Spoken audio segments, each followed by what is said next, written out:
I was standing kind of almost like panicking, standing next to a big 2-story house, kind of in the country, walking around the house. It's dark, but I see, pretty much everything's on fire, including the house. I see like the scenery, the landscape is all on fire. The house is on fire too. And I'm kind of just like looking around saying, what's going on? And around the corner from the house comes a little guy. He comes kind of like, almost kind of like walking like, kind of like this. But if I look back at what he looked like the Virginia being, So he was dark, he looked kind of oily, he had red eyes, but he was speaking like gibberish. That's what I vividly remember. He was a small guy, and he was just kind of like, he wasn't human. For sure, he wasn't human. I mean, you could tell if something's human. But this guy just kind of walked around the house, kind of ignored me, and then just kind of kept going. But he looked like he was panicking too.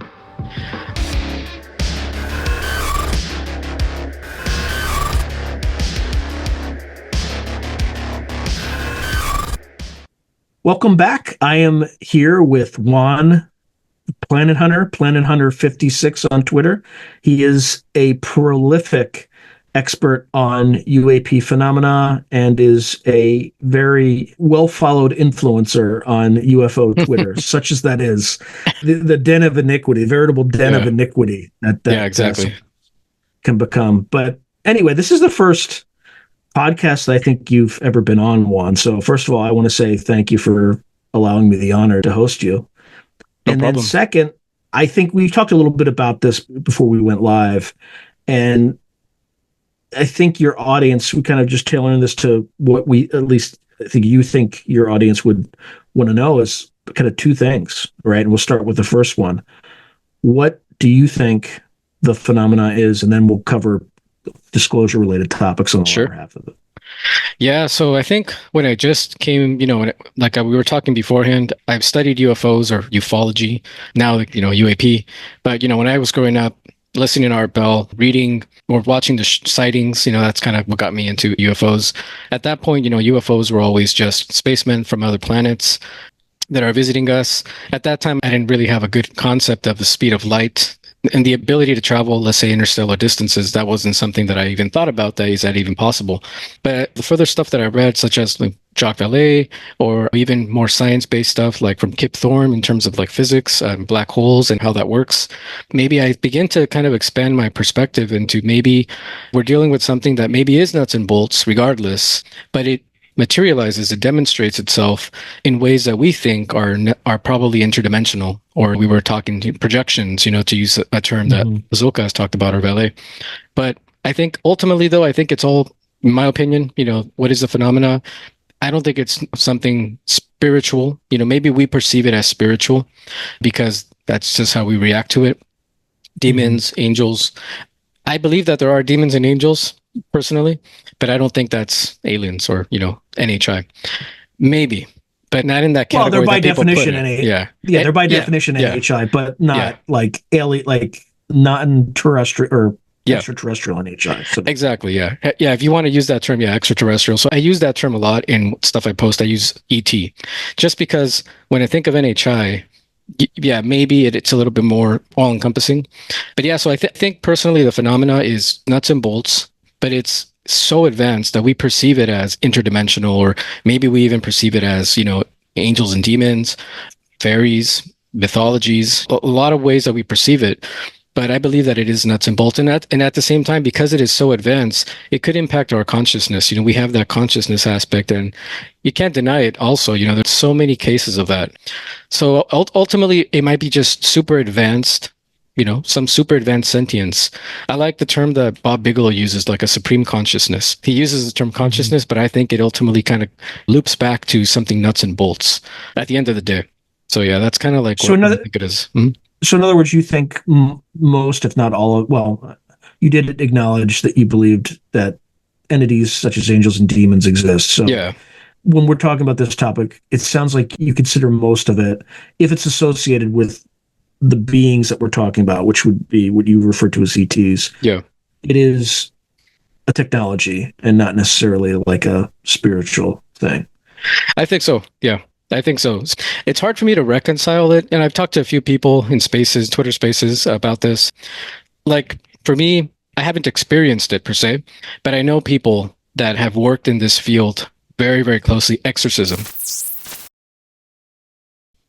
Mm-hmm. One of my family members is a priest, and he's done exorcisms himself. And the stuff he's told me, some of these stories, I'm like, either the phenomena, whatever phenomena is involved there, is manipulating space and time and the perceptions in the people in the room, the environment. And it's kind of crazy, the stuff that he's talked to me about. It's hard for me to reconcile that is NHI. But at the same time, we know that there are parasitic entities, the phenomena feeds on, we have this whole loosh situation, right?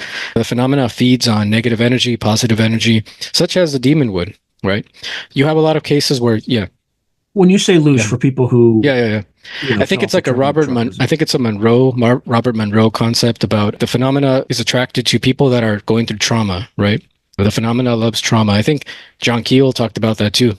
And it's interesting if you think about most of these experiencers, stories that I've heard in conversations or even in spaces, people are going through some tough times, and that's kind of when the phenomena for some reason is attracted to that. So I think there's something to the aspect of demonology and the phenomena, but I don't think they are one-to-one. I think there's something more. So I think there is like a spiritual realm personally, but I don't think that NHIs, in terms of ETs, you can't categorize the spirituality aspect with there's some overlap, but it's not a one-to-one overlap. Yeah. What about NHI? And by NHI, I specifically mean what people have traditionally referred to as ETs. Yeah. What if they're sufficiently advanced such that these technologies that they have can manipulate aspects of the spiritual realm, whatever that realm may be? I've thought about that as well. And I don't doubt that could be the case. Like, this is Whitley Strieber's conceit of what he calls soul machines. Like UFOs as soul machines. Yep. Anyway, sorry, I didn't mean to cut you off. And you interviewed Joshua Cutchin recently, right? If I'm not mistaken, right? So he has a really amazing book. He has a chapter. Ecology of Souls. Yeah, Ecology of Souls. I love his A Soul for a Soul, right? That's what he talks about in there. UFOs might be souls, right? Traveling, in space and time. I really like that concept. And I met him in New York at the Inquiry Conference. But yeah, his whole idea, Whitley Strieber the same, right? There is some overlap with near-death experiences, right? NDEs and ufology. Strieber talks about it. Cutchin talks about it. There's a lot of experiencers that talk about it. And the experience itself is very similar to what you would have, as an OBE, an NDE. And then, having somebody, let's say, who's an experiencer would say that there are very, very parallel elements in all of those. So yeah, it's hard to argue, So yeah, it's like a Venn diagram, but sometimes in my brain, like one day maybe it's a 1-to-1, another day you have maybe 75-25, and so yeah, it varies. But I think at the end of the day, I think that is a possibility. Like Charles Fort, right? Yeah, he's his whole thing, right? That we're property, right? And just yesterday, I was posting on Twitter that I've been thinking about this idea of the Galactic Federation and even this, Valet spiritual control system for human consciousness. And I think there's a strong possibility that if we are governed, let's say, by a supreme consciousness, ultimately, there might be something like a galactic federation overseeing this planet. And at the same time, like there is a control system that only lets us get to a certain level of human advancement. But there is something that's kind of controlling that and throwing us a wrench, throwing us a cell phone to reverse engineer it, throwing us this and that. So I think it's kind of combined. You have this spiritual control system for human consciousness, and then you have like the Galactic Federation, and then maybe here up above you have like a supreme consciousness type of being. That kind of just makes sense to me. That you might have something like that. Mm-hmm. So when you say the Galactic Federation, there's two comments I want to make. So number one, there's actually a remote viewing session that you can find on the CIA's declassified website, where I think it was Mel Riley and Edward Dames. Edward Dames was the monitor, and then the viewer was Mel Riley. They talked about kind of remote viewing that wherever that place was. Right? The second thing I wanted to say is there's another guest that I had on the show. His name's Christopher Robinson. He used to do a lot of work for MI6 and MI5 in terms of thwarting IRA terrorist plots. He Okay. saw and he would do it because he was a precognitive dreamer. But Okay. the mechanism by which that works, and by the way, he's met Chris Mellon during the GOD, the God experiments at the University of Arizona, Oh yeah. where he'd have to remote view like Yeah. 10 different, and he got 10 out of 10. And I think, according to him, he said that Mellon said that we don't have anybody like you who's this accurate. Oh wow. Okay. That being said, though, the way that the mechanism by which his gift works is that he sees ETs in his dreams, and one of them he calls the Grand Master. Oh really? Which kind of fits. I've heard of that. I think I've heard of that. Yeah. Yeah. Yeah, but again, okay. I don't know how real this is. If something's showing up in a different mask, I don't know. All I know is he saw the Lockerbie bombing. He insisted that he put it in an affidavit with MI5, and they're like, "Are you sure?" He's like, "100%. Like this is going to happen," and it happened. So yeah, there's something outside of us that is certainly, even when like, there are certain times when things will just kind of, if you're kind of going in the right direction, like doors just open for you. Sure. Like exactly. You don't have to grind. You don't have to. And when people start focusing on this topic, it's either it just gets really bad for them, or doors start opening.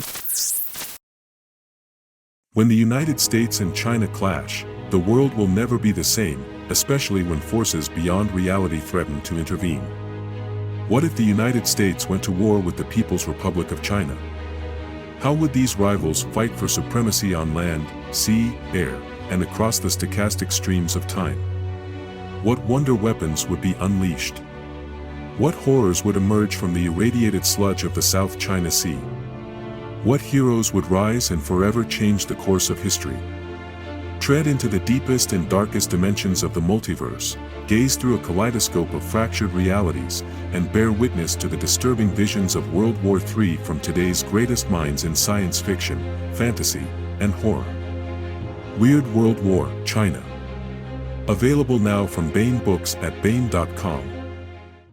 And that's been you open the door. You open the door, and then good and bad stuff could come in, right?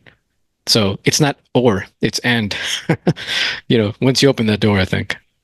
So yeah, go ahead. Sorry. And by opening the door, I don't mean like doing a seance or of course, Ouija board. Which, I mean, you should not do the Ouija board thing. It's not. You're Catholic, right? I mean, I try not to get into the cult types of things like that, just because again, family that told me. I won't touch. I won't touch Ouija boards for the. Yeah, same here. When you're talking about your relative. If I could avoid it, I'll avoid it. That doesn't stop me from going. Let's say I go to I don't know, ghost hunting. Go on vacation. You go to a place that's haunted. Let's go check it out. Let's see if nothing follows me back, right? But no, in terms of like actual occult or that kind of stuff, I tend not to do it. But when you open the door, I think, and I totally agree with that. It's just by opening the door. By opening the door, I mean just following the topic. I don't mean doing any of the esoteric stuff. Sorry, for sure. No. Yeah, I think again, like having been on UFO Twitter, let's say a couple of years, I agree. It's like, we were just chatting about some of the people we met, and I don't know how we met them, but it happened. We kind of meandered, and hey, here we are. So it's crazy. The phenomena, and I think even sometimes people will ask me on Twitter, how do you come up with some of the stuff I post, right? So sometimes I have like a database of just different books or different topics or links that I just bookmarked throughout the years. But it could be today, I'm not just randomly I go here, I'm going to just go to this page, see what I find. It happens to connect to something going on in ufology, or it happens to connect to some idea or some topic that's being discussed. I don't look for it. It just happens. And then, boom, it takes me down a rabbit hole. I put together a post, and I'll research this, and, it makes sense to me. And so I'll try to, communicate that to the followers. So, it's something, I don't know. I don't know what it is, like you're saying. I call it like I'm a conduit, in the sense of I'm kind of just a filter for some of this information that's coming down, and I'm posting it. People are interested. People are, interested in the phenomena, and also in general, like it's things that are mysterious, paranormal included in there. So I think even with the paranormal topic, though, that part has changed quite a bit since I've gotten more into UFO Twitter, because I think I do see it more of like the paranormal, I believe, is connected to the phenomena. I think it's an extension of it, manifestation of it. Prior to that, you might think of ghosts and hauntings and that kind of residual type of stuff. But I believe it is connected just because of things like the hitchhiker effect, Skinwalker Ranch, and, talking to people that have experienced that. It's hard to argue against that. So it might ultimately just be the phenomena itself. And, you mentioned the Grand Master, right? The Grand Master. So obviously, another term that's used to describe the supreme consciousness is the puppet master, right? So the cover of Jacques Vallée's famous book, Passport of Magonia, right? You have the puppet master. And then I found a few other images, where they're very similar to his and to that one. And they're all kind of like, again, is the supreme consciousness a puppet master? That's a good way to put it, or a projectionist. That's another very famous visual. We're just seeing the projection, and we have to break into the projectionist's room to see, who the projectionist is. So, so I think that idea of who's in charge, somebody told me that in Secret Machines, the second book, I'm reading right now, I'm doing a slow read. There's a good visualization of who this puppet master is. I haven't gotten to that part yet, but Tom DeLonge would have, been fed this information, gave it to AJ Hartley, and they worked together. And apparently that's in there. I haven't gotten to it, but that's another thing I'm looking forward to kind of see how they describe who this puppet master is, or Grand Master, or Supreme Consciousness. Yeah.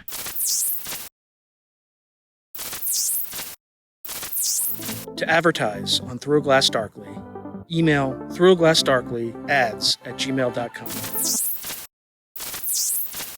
Yeah, I think that there's a DIA document that talks about reality being some form of a holographic projection from a higher dimension, like a higher dimensional space. And I mean, you could logic your way into that, given that we're 99.9% empty space. Yep.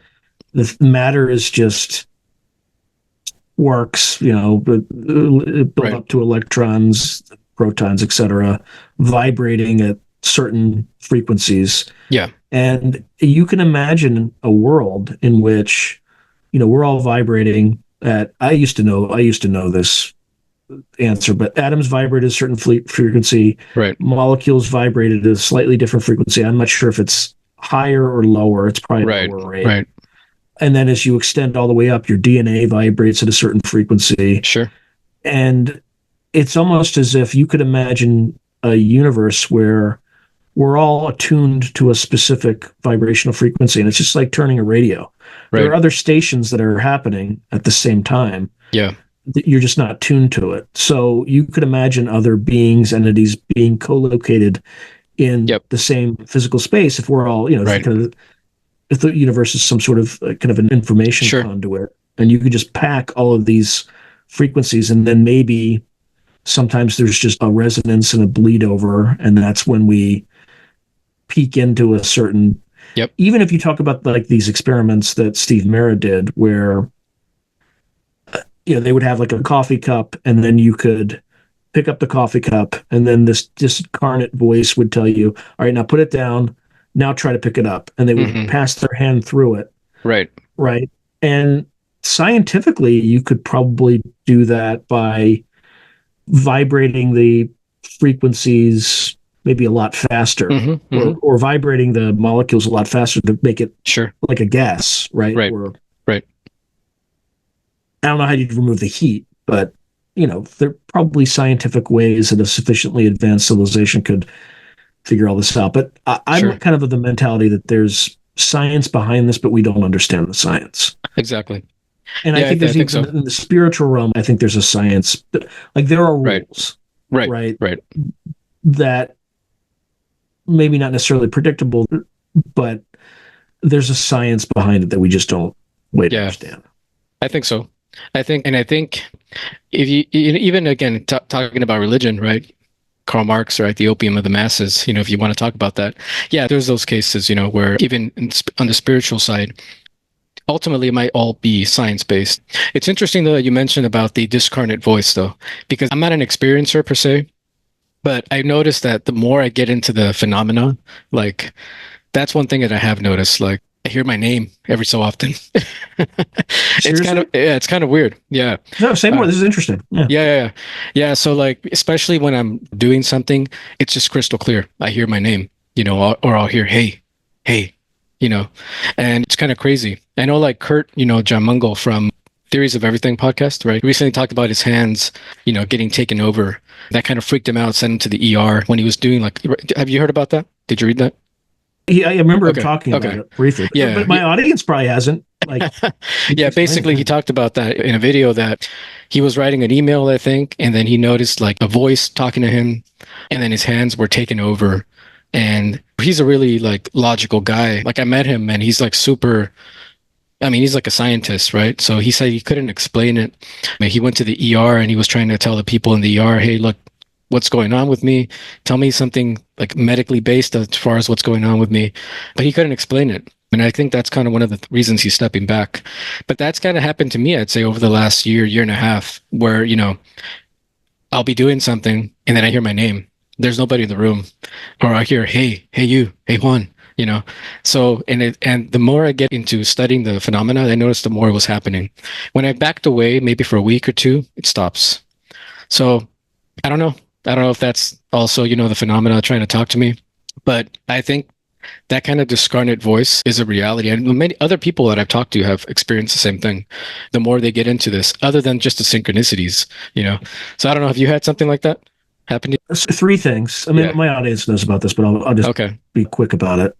The synchronicities for sure. That happened. I mean, it happens so often that it's it's almost unremarkable. The second thing is animal behavior. I have just weird. I told you. I don't know if you know the story about the owl in my backyard, right? I think I've heard it. I think I've heard it. Yeah. I think you told it to me before. Yeah. And, I just mentally projected, please stay there, please, so I can get my camera. I'd really like to get pictures, whatever. Again, it's easily dismissible. It could be just an owl in your backyard and it didn't fly away, right? But I've never been able to get that close to an owl. Sure. And it's an owl, right? Feet. I mean, owls, So yeah, that's for sure. And of course, like all the other factors, I was home alone and all that stuff. But I was able to get pictures, so I'm not making that part up. And somebody could just say, you live with a place where there's great horned owls, so what do you do? Okay. So the animal stuff. There's another time, and this is all perception, so it could be complete hogwash, right? But again, I was home alone, and I felt like a presence to my right in my room at night around 3:45 a.m. Okay. And I just felt it, and it felt a little ominous. And this is the only time I've felt anything kind of. There's only two occasions where there's some negative stuff, but it's relatively harmless. Anyway, I felt this presence, and almost instantly, there was on my left outside. I live up against a park. There was a pack of coyotes that just went crazy. Okay. Oh wow. And it felt like they were right outside my window. Crazy. Oh yeah. Okay. So again, it's just a perception. Sure. Could be absolutely nothing. But anyway, there's the animal stuff. Then there's the dreams and precognition. Okay. So,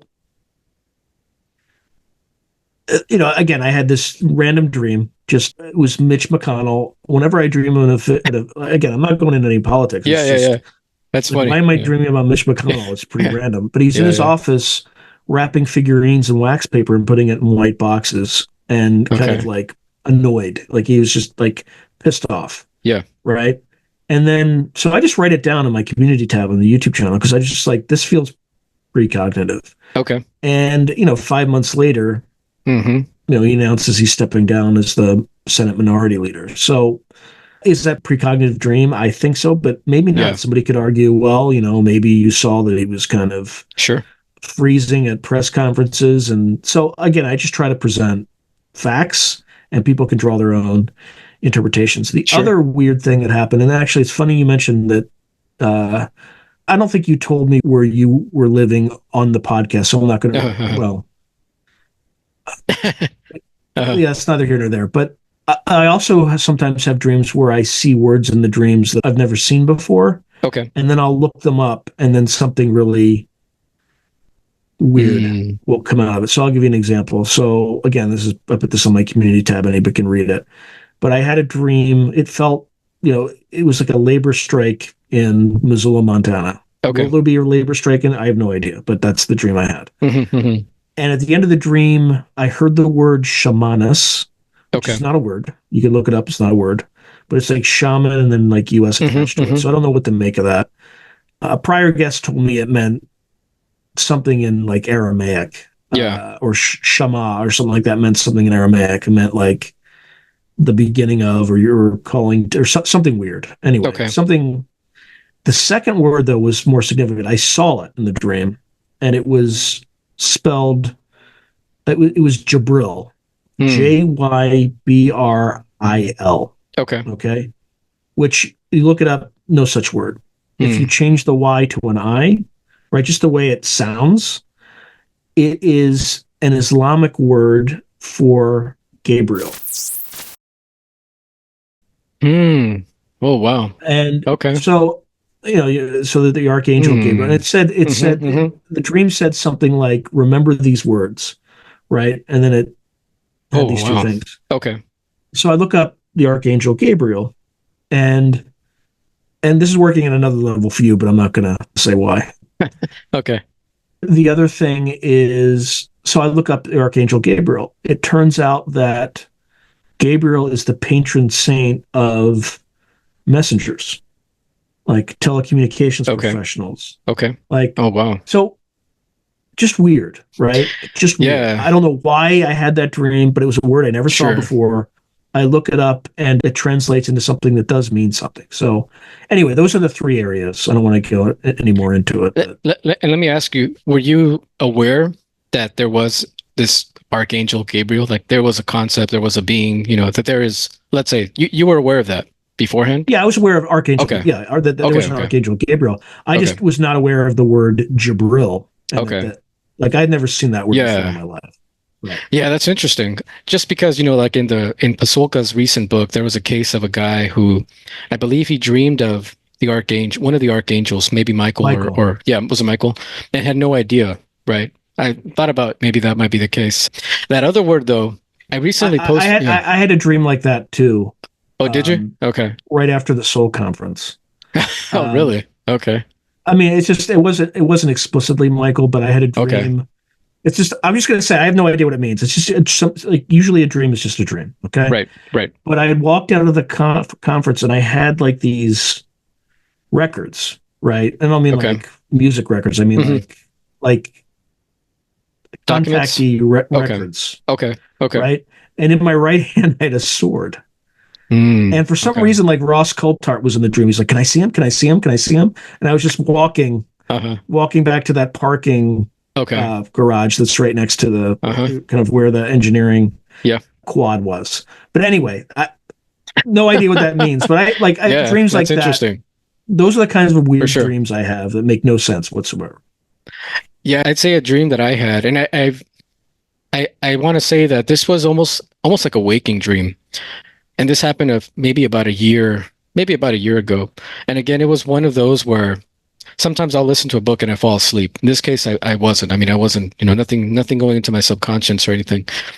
And at that time, I didn't really know about cataclysmic type, visions or cataclysmic, and now that we know that also, obviously, a lot of contactees, abductees, they're shown visions of like cataclysms.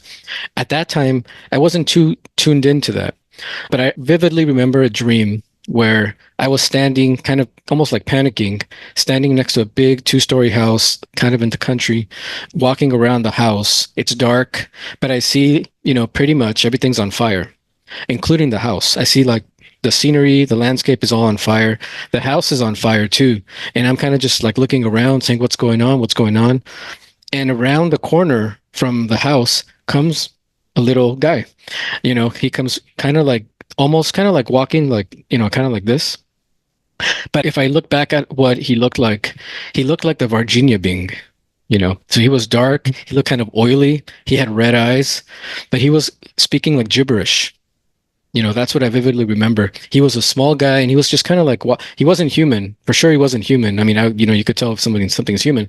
But this guy just kind of walked around the house, kind of ignored me, and then just kind of kept going. But he looked like he was panicking too. And then afterwards, I, just doing some studying research, people are shown these or have these cataclysmic visions in their dreams. At that time, I didn't think anything of it. But then afterwards, studying a little bit more about the case, I'm like, that guy kind of looked like the Varginha being. And I didn't know anything about the Varginha case at that time. That's kind of bizarre to me, So that Ed was Reardon. Ed yeah. Reardon had a dream like that, I think, in Okay. 1986. So he's one of the most highly compensated remote viewers on the planet right now. And Okay. I don't know if it was like everything was on fire, but he didn't see the entity, right? I'll take that out of the way. But he saw like wherever he was, there was devastation. It might have been everything was on fire, or it had already been kind of destroyed. Sure. Yes, I don't know. This is something that's been going on for a while. Like people have been seeing these visions. They have, yeah. And it's almost like certain generations. I'm not sure if it's every generation, but yeah, I don't know what to make of it. If it's a warning, if it's just a deception, if it's just collective unconscious, right? To John Brandenburg's, there's a reason we're all, people are all cranky and pissy right now. It's because the massive humanity is rearing for a big fight. Sure. I don't know. I don't know what to put, how much energy to put in any of those things, but that's certainly a thing. But anyway, I didn't mean to take you off your. Yeah, no problem. Yeah, I think, again, this literature there's a slew of these stories, right? Just like the one I'm saying. Did all of them come true? Of course not, right? Not everything came true. So personally, I think it could be, I mean, look at just a couple days ago, I posted something about the Ariel school phenomena. All these kids were shown, look, you don't take care of the earth, this is what's going to happen. It's going to happen regardless. I mean, it's kind of like there's cases, where people are, the Betty and Barney Hill, I think that's one. Although I don't think that one's real personally, but there's so many cases like that. And, I think it is deception personally. One, because it's pretty much, it's kind of consistent, right? I've never heard of a case. Well, let's say we're talking about like human-like NHIs. That's kind of been something that I've been researching recently. There isn't too many of those cases where they're shown like destruction. Although, there is, but not too many. It's more, I think, on the grays when people have had contact with the grays, or myself, like I haven't had any contact, but the being I saw was kind of like, a gray-looking guy. So I think with the grays, there may be more that kind of a deception. I don't know. There's something that's triggered that causes those types of visions. It could be like you're saying. I was even thinking, it could be something like Greg. I'm sure you know who Greg Bishop is, right? Greg Bishop. No, say more. Yeah, so he kind of wrote the book about Paul Benowitz and Richard Doty. The whole. Okay. I think it's called Project Beta. This book he wrote. He was at Seoul, so yeah, I got to meet him there. But he's like a prolific. He has a podcast called Radio Misterioso. Yeah, one of like the OG ufologists. But he has a theory that the phenomena is co-creative, right? So we're creating it, and it's also creating itself. So I think that's like spot on. I think, but it's all science-based. But it is co-creation. I'm leaning in that direction, regardless of what it is. Yeah. Even you take Skinwalker Ranch, it's almost as if whatever it is pulls something out of your head. Even with like the Lavenda interview I just did, right? Like he had a Men in Black and women in Black incident. Yeah. And they asked him, these two women in black asked him, do they know where that such and such location is? And he's just like, I'm in Vermont. There's no place in it. Like, no, I have no idea. And he thought about it, and then like they just pulled a random word out of his head. Okay. Right? Okay. Yeah, exactly. It's kind of like even the cases that, LA talks about too, where the phenomena will tell people, maybe telepathically, oh, today we're in Italy, tomorrow we're in Canada, the next day we're in Los Angeles, who knows? And it's so random, right? I think it has to be co-creative because even our thoughts are random. We have just a chaos of thoughts. So I think it is, the Lavenda's case, that story, I've heard it before as well. He's talked about it. He wrote about it in his books. So yeah, it's like, I think that is a very, very critical aspect of it. Yeah, because otherwise, where do thoughts come from, right? Right. Is it the traditional neuroscience model where it's all in the meat of the brain and you're generating it? Right. Or is the brain both a processor, a transmitter, and an antenna? Right. So some of the thoughts might be your own, but a lot of thoughts might be coming in from somewhere else. Right. So I think there's some truth to that. Yeah, definitely. I agree with you. I agree with you. The collective unconscious, right? So Carl Jung, right? This idea, that guy was interesting too, so some of the paranormal experiments he did, he kind of, I think he was already kind of starting to see that the phenomena and the paranormal were connected. And then, I think he kind of got the ball rolling in that sense. But yeah, maybe at some point, when we are more advanced, maybe we'll see that, maybe the phenomena is trying to create a hybrid race among us that looks like us. And then that's kind of what we're heading towards, right? I know John Brandenburg probably agrees with that. So. Yeah, although he said they were too sickly to kind of get around properly, but they're trying to right? They're trying to like basically kind of get our immune system, right? To develop our own kind of immune system so that they're immune to basically the stuff that we're immune to, right? But yeah, I have never read any of his books, but I read his paper, that one that came out, I think in 98, which is amazing. I mean, for him to write that back then, Have you seen his work on Mars? Briefly. Yeah. And it makes sense too. Yeah. That's the stuff that I think is extremely credible, because he's looking at like isotopic ratios of like lithium and argon, and there's like xenon, that's the other, that are traditionally associated with nuclear weapon signatures on Earth. Right. So anyway, there's a lot of strange stuff that is going on in our universe that but it doesn't help that there's a lot of disinformation too. For sure. Right. Some people think that I'm a disinformation agent, so maybe you too. But well, I just know that people from the intelligence community are like terrified of talking to me. That's all I know. I think that's my perception. That means you're doing the right thing, then. Yeah, that could be completely wrong. Sure. And if like Lou Elizondo or Chris Mellon, or I've never reached out to Chris Mellon, but if any of those folks want to come on my show, I 100%. For sure. And the other thing I want to read, are you familiar with Chains of the Sea? That oh yeah, I've read that a few times. Yeah. I think that's probably closer to the true reality, just for folks that don't know. And again, I've read a synopsis. I haven't read the whole thing. Sure. It's by Gardner Dujois. Yeah, he was a anthologist, science fiction writer, etc. And I think the premise is that I think we're still in the Cold War with the Russians. There's AI on both sides. Yes. The AI is sufficiently intelligent. There's landings of UFOs. They're not reactive to human species, but they do communicate with AI, which and AI is kind of has ignored other phenomena, basically the phenomena on Earth, for a very long time because humans told it to, but it's able to correlate and like, actually these things that we call cryptids, they're actually the non-human intelligences that run the planet. Right. And we're just not aware of them. And it turns out that the ETs that show up are in communication with these higher intelligences of which we can only barely perceive. Right. And I think that model for how reality is working is probably closer than I think so. Yeah, definitely. And I think Tommy, I think his name is the protagonist in the book. I think his name is Tommy. I can't remember. Yeah. He's kind of like a young kid who basically sees the intelligences, right? He's able to perceive them. So kind of like what you were saying, there are some people that are in tune to the frequencies of these intelligences. Not everybody can.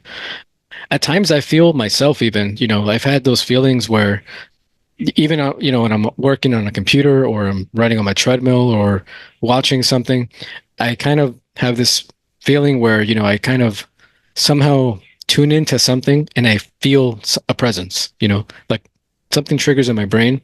It happens more when I'm studying more the, ufology.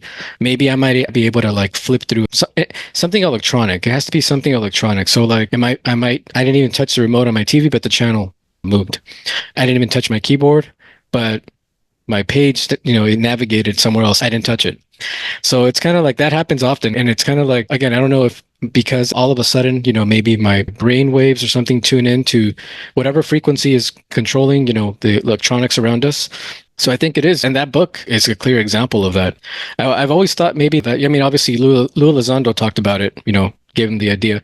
But I think before that, I forgot the person that told Lou Elizondo, but somebody I just posted about it recently. Somebody told Lou to read this book, and then Lou talked about it on a Reddit forum.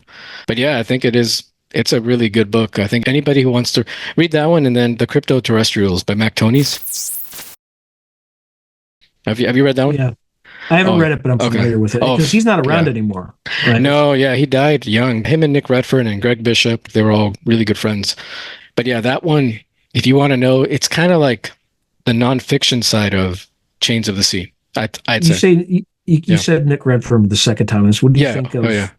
What do you think of Final Events? Like the book. Oh man, yeah, that's a heavy topic, but yeah, that I think it's real. You know, I've actually been down here. I live in SoCal, so I've been down to JPL, kind of like the Devil's Gate out there. Yeah, I mean, it's an eerie place. You know, a lot of history there. Obviously, it's an eerie place. What's Devil's Gate? I've been to JPL once before, but I've never Devil's Gate. What is that? I believe that's kind of like the place where Parsons, did some of his summoning ritual. That area right there. Yeah. So it's where that is? He lived nearby JPL. I think like on Orange Grove. So yeah, it's all right there. I mean, you go down to Pasadena. So you can find the.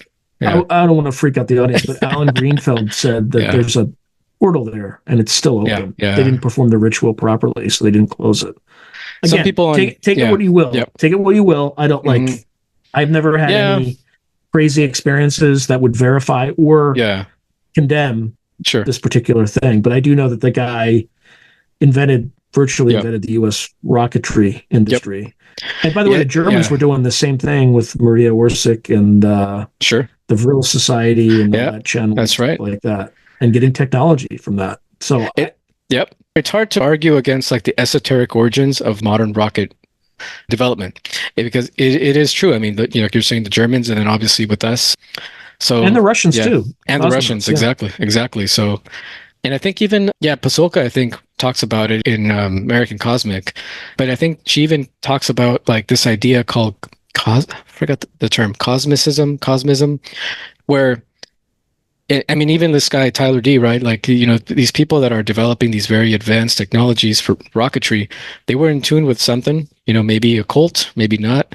But I think part for that book though, Final Events. Yeah, that's.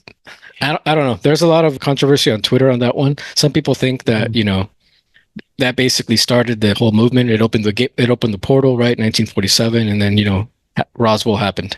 It's all connected to that. I don't think so. I don't know. I think there was stuff like thousands of years before that. Oh yeah, of course, yeah, for sure. But it may have ushered in something, right? I just don't know if it's great. Yeah, it ushered in something, but what that is, I don't know. Yeah, I find that hard to believe. But again. I know there are some good arguments in favor of that, but you could convince me either way, man. Like I'm not there's not enough like hard evidence in most cases. But I also don't think people are just making this stuff up, particularly back in the 1940s or 1950s. Right. There's a huge stigma against doing that stuff. Now today you got to be a little bit more discerning because there's a number of reasons that people would do it. A for notoriety. B, it's they're trying to hide the modern version of the stealth 117 for sure fighter and all that stuff. I think we're running low on time, so I'm kind of out of time here. You're getting antsy. So final words, and then sure. I'm sorry we had to cut it so short, but we were sorry, apologies. I had to jump to something else, but final words. It was nice chatting with you. We should chat again. We still have a lot of topics to talk about, 100%. In fact, we should have like a live stream, like one of these. That'd be cool. That'd be cool. Questions and stuff like that. So we'll arrange that. Sounds on the good. Side, but hey, it was a pleasure seeing you again. Likewise. Then I look forward to publishing the episode. So thank you. Excellent. Alrighty. Take care, everybody. If you enjoyed today's video, please hit like and subscribe, and also hit the notification button so you can be notified whenever I post new content. Thank you. Now, if you're enjoying the channel and you want to support it, there are several things you can do. In fact, there are 5 things you can do. The first thing you can do is just buy my books. I got plenty of books out in the market right now, and I would prefer that folks buy a book rather than giving me direct support, because they get something out of it. They have a real tangible product. The second way you can support me is by becoming a member on YouTube or becoming a patron on Patreon. And just go to either site and it'll explain everything.